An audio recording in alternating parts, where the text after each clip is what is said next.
Republic Act 7877 or Anti-Sexual Harassment Act of 1995. An act declaring sexual harassment unlawful in the employment, education, or training environment and for other purposes. Section 1. The title. This act shall be known as the Anti-Sexual Harassment Act of 1995. Section 2. The Declaration of Policy. The state shall value the dignity of every individual, enhance the development of its human resources, guarantee full respect for human rights, and uphold the dignity of workers, employees, applicants for employment, students or those undergoing training, instruction, or education.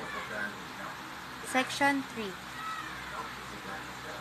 Work, education, or training-related sexual harassment is committed by an employer, employee, manager, supervisor, agent of the employer, teacher, instructor, professor, coach, trainer, or any other person who having authority, influence, or moral over another in a work or training or education environment, demands, requests, or otherwise requires any sexual favor from the other, regardless of whether of the demand, request, or requirements for submission is accepted by the object of said act. Section 4. Duty of the employer or head of office. In a work-related education or training environment, it shall be the duty of the employer or the head of the work-related educational or training environment of or institution to prevent or deter the commission of acts of sexual harassment and to provide the procedures for the resolution, settlement, or prosecution of acts of sexual harassment. Towards this end, the employer or head of office. Section 5. Liability of the employer, head of office, educational or training institution.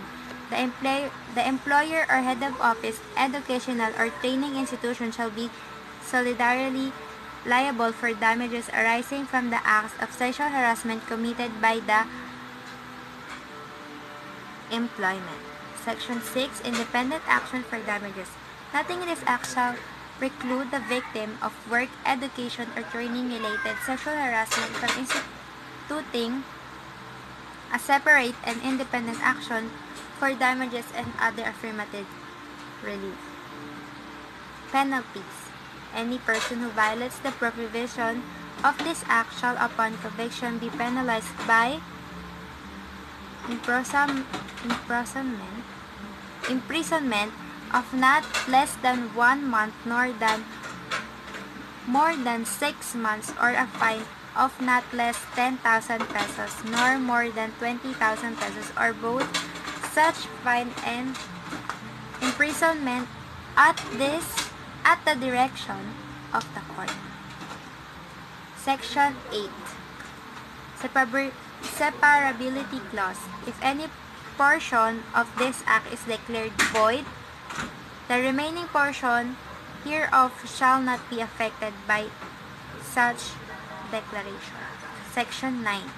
Repealing clause. All laws, decrees, orders, rules, and regulations or parts thereof inconsistent with the provision of this act are hereby repealed or modified accordingly.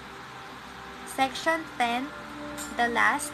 Effectively clause. This act shall be effective 15 days its complete publication in at least 2 national newspapers of general circulation.